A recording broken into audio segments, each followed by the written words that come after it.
Presidente, vamos começar a falar um pouquinho de eleições e para isso eu vou chamar lá no Rio de Janeiro o Carlos Andreasa, que vai fazer uma pergunta nesse aspecto para o senhor. Andreasa, com você. Prazer. Presidente, boa tarde. Um conjunto aqui de questões que eu lhe apresento, espero que o senhor possa responder e ter memória para captar o conjunto. O governo Temer terá incondicionalmente um candidato a presidente? Essa é a primeira pergunta. A segunda é, isso é algo importante para o senhor em termos políticos, inclusive para legado do seu trabalho? Sendo mais preciso, o governo Temer terá um candidato declarado com a chancela do Planalto pelo qual trabalhará?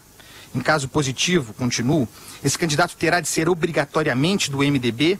Ou o governo Temer poderia apoiar com a mesma dedicação o nome de outro partido? Aliás, o senhor acredita nessa ideia de união eleitoral do chamado centro, algo que abrigaria, por exemplo, MDB, PSDB e DEM? Está disposto a trabalhar pela existência de um único candidato que represente esse grupo? Obrigado.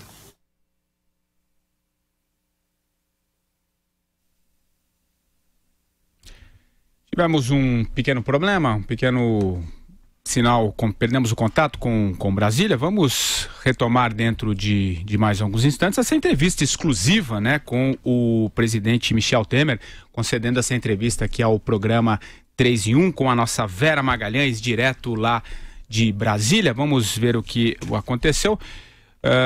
Acho que o Andreasa, Madu, vocês estão ouvindo bem, né? O que vocês estão achando por enquanto da entrevista, enquanto a gente refaz o contato aí? Acho que tivemos um pequeno problema de sinal, mas já a gente retorna lá a Brasília com essa segunda parte, principalmente a parte política, né? Acho que a gente falou muito nessa primeira parte com o presidente da intervenção no federal no Rio de Janeiro, né? E agora a gente vai entrar um pouquinho nessa parte política, estamos fazendo esses últimos ajustes, mas dessa primeira parte aqui, o que vocês acharam? Começa com você, Andreasa.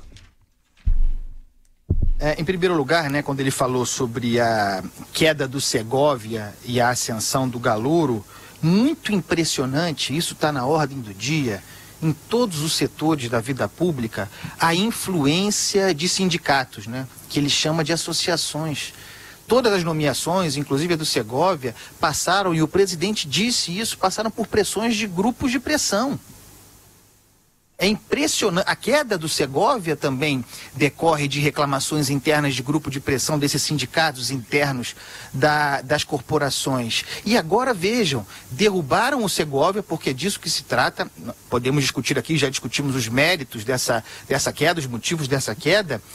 Mas agora que o sujeito caiu, novamente, os sindicatos já estão reclamando da troca, dizendo que isso denota confusão, falta de comando, troca de posições. O Brasil está hoje refém de grupos de pressão corporativos, de sindicatos internos, inclusive naqueles lugares que a gente preza mais, como a Polícia Federal. Esse é um primeiro comentário sobre essa fala do presidente Temer. Já estamos com o presidente na linha? Contato restabelecido? Agora sim. Ô Vera Magalhães, você me ouve bem? Acho que o presidente está na escuta.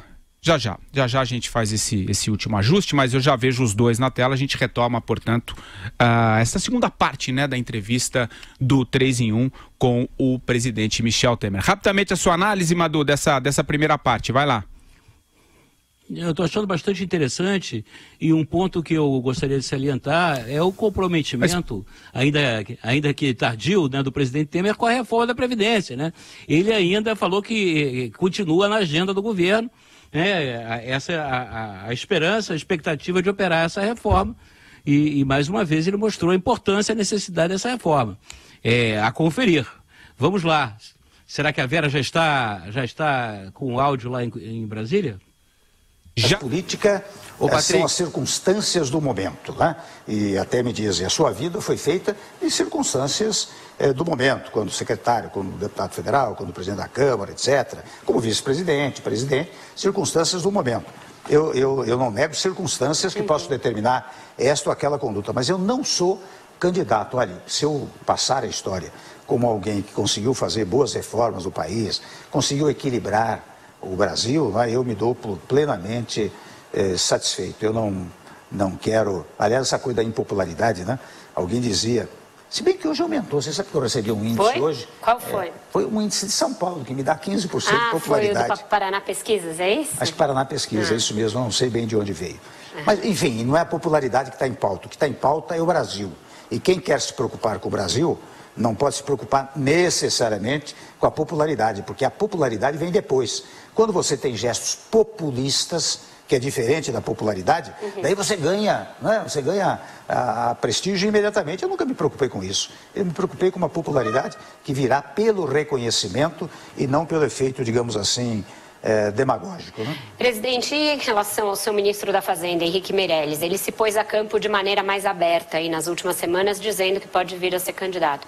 Isso não prejudica a retomada da economia? Não mostra que o ministro, uma vez que não se conseguiu votar a reforma da Previdência, dá por encerrado o seu papel no Ministério? Olha, o Meirelles fez um belíssimo trabalho aqui na economia. Ele e uma equipe, porque você sabe que essas coisas é como o presidente. O presidente não trabalha sozinho, trabalha com uma grande equipe. De igual maneira, o ministro Meirelles. O Meirelles fez, eu reitero, um belíssimo trabalho na economia. E tem uma equipe muito substanciosa na área econômica, né? Se ele desejar ser candidato, isso será uma coisa dele, né? É uma coisa dele, ele é que vai fazer a avaliação. Aliás, candidatura, há uma diferença, um amigo meu sempre faz uma diferença entre candidato e candidatura. Candidatos, às vezes, há muitos. Agora, candidatura é quando o sujeito se decide, não é?